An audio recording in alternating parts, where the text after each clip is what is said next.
Assalamualaikum warahmatullahi wabarakatuh. Selamat datang dan berjumpa kembali di channel Pak Dim. Apa kabar kalian hari ini?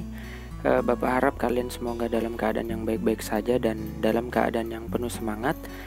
Alhamdulillah, hari ini kita akan membahas satu materi yang tidak kalah penting dari materi-materi sebelumnya, yaitu tentang masa kejayaan Islam. Ya, jadi hari ini kita akan mengulik tentang sejarah Islam pada waktu jaya-jayanya. Kapan sih waktu jayanya Islam? Oke, langsung saja. Diawali dengan dinasti Umayyah. Nah, jadi dinasti Umayyah ini adalah kekhalifahan pertama setelah masa Khulafaur Rasyidin, yang mana Islam pada waktu itu dipimpin oleh Rasulullah, kemudian dilanjutkan roda estafet kepemimpinannya oleh Khulafaur Rasyidin. Setelah masa Khulafaur Rasyidin berakhir, roda estafet kepemimpinan Islam dilanjutkan oleh dinasti Umayyah ini.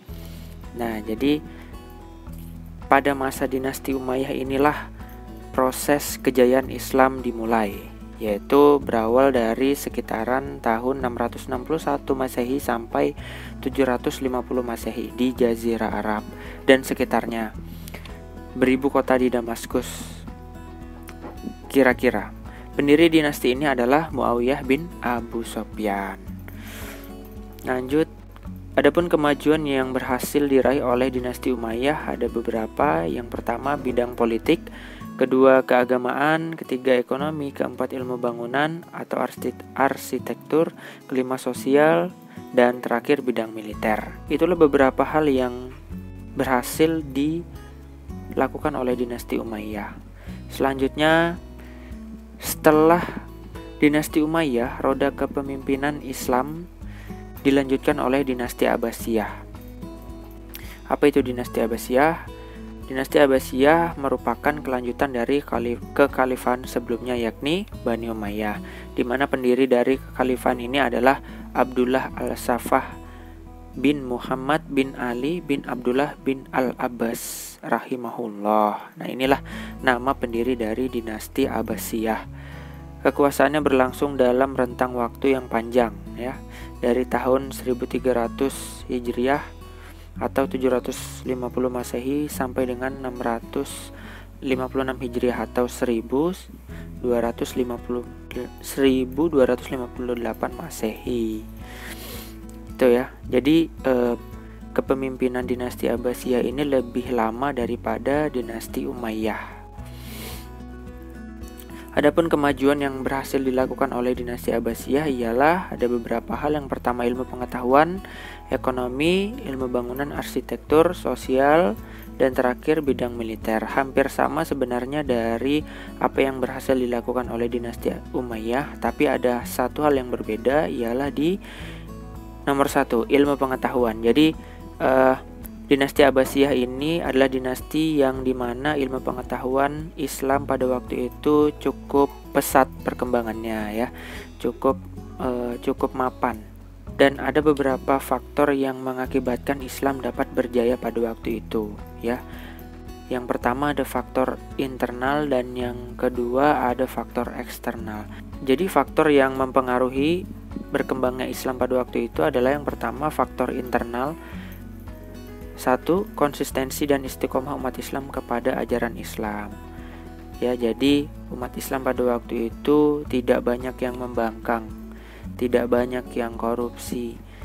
Walaupun sebenarnya ada beberapa juga yang melakukan tindak pidana kejahatan, ya, tapi kebanyakan umat Islam pada waktu itu taat beragama, memegang teguh atau istiqomah terhadap ajaran Islam.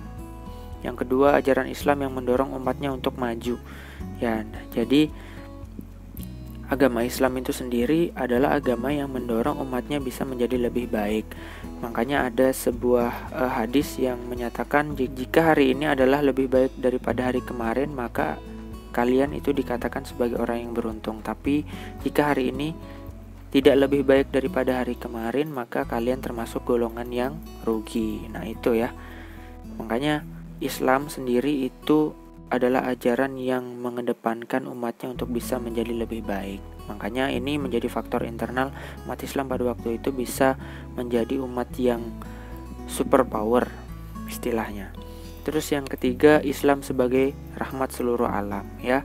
Sudah kita ketahui bersama bahwa Islam ini turun adalah untuk kesejahteraan, mensejahterakan seluruh alam, bukan hanya untuk manusia tapi juga untuk seluruh makhluk Allah Subhanahu wa taala.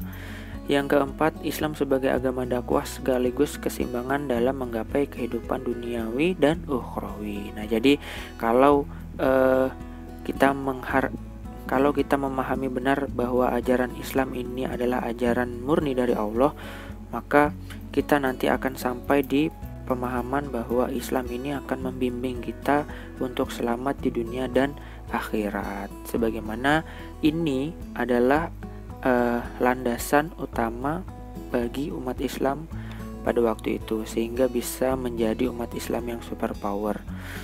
Selanjutnya ada faktor eksternal, ada dua. Yang pertama, terjadinya asimilasi antara bangsa Arab dan bangsa-bangsa lain yang lebih dahulu mengalami perkembangan dalam ilmu pengetahuan. Asimilasi ini adalah penyesuaian, ya, atau bisa juga dikatakan sebagai sharing, berbagi ilmu. Nah, terutama umat Islam pada waktu itu sering berdiskusi dengan bangsa Persia dan bangsa Yunani, yang mana kedua bangsa ini juga bangsa yang sangat mendalami ilmu pengetahuan. Yang kedua, pada masa periode klasik usaha penerjemahan kitab-kitab asing dilakukan dengan giat sekali. Nah, intinya pada waktu itu umat Islam sangat giat untuk belajar. Jadi karena giat belajar itu tadi menjadikan umat Islam menjadi banyak ilmu, banyak tahu, sehingga menghasilkan produk-produk ilmu pengetahuan yang bisa kita rasakan sampai hari ini. Itu faktor eksternal. Adapun faktor lain atau faktor pendukung dari kemajuan umat Islam pada waktu itu, yang pertama, melaksanakan ajaran Al-Quran secara maksimal. Nah, jadi umat Islam pada waktu itu secara detail memahami tentang isi dari Al-Quran itu sendiri, yang mana sebenarnya memang Al-Quran itu sudah mencakup dari seluruh hal yang ada di dunia ini, dan itu dimanfaatkan betul oleh umat Islam pada waktu itu.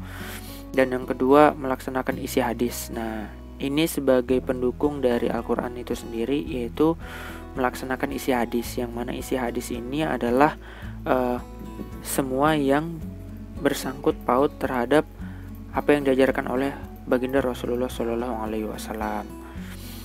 Dan yang ketiga, mengembangkan ilmu agama dengan berijtihad. Apa itu berijtihad? Berijtihad ini adalah suatu usaha untuk menghasilkan sebuah produk atau produk. Nah, produknya apa? Yaitu produk ilmu pengetahuan. Maka pada waktu itu banyak bermunculan ulama-ulama. Yang pertama ada ulama fikih, tauhid, atau ilmu kalam, tafsir, dan hadis. Ada pula di bidang sains, yaitu ilmu kedokteran, matematika, optik, kimia, fisika, geografi, dan banyak lagi, ya, dan lain-lain. Nah, jadi dari berijtihadnya umat Islam pada waktu itu menghasilkan ulama-ulama handal, bukan hanya di bidang agama, atau bukan hanya di bidang dunia, tapi juga di bidang akhirat, ya. Lanjut. Dan inilah beberapa nama-nama ulama pada waktu itu yang berhasil mengembangkan ilmu pengetahuan. Yang pertama ada ulama-ulama filsafat. Yang kedua ada bidang kedokteran. Dan ketiga ada bidang matematika. Yang keempat ada bidang astronomi. Yang kelima dan yang keenam ada bidang seni ukir. Dan yang keenam ilmu tafsir. Adapun yang berhasil mengembangkan di ilmu hadis, inilah beberapa nama-nama ulama kita. Semoga kita menjadi umat Islam yang dapat mengembalikan marwah kejayaan Islam pada waktu dulu. Amin ya rabbal alamin. Dan ada satu kesimpulan terakhir mungkin dari pelajaran kita hari ini, Sejarah memang tidak akan mungkin terjadi kembali, namun serpihan kenangannya mungkin saja akan terus menghantui. Itu ya, menghantui dari segi positif maupun negatif, intinya kita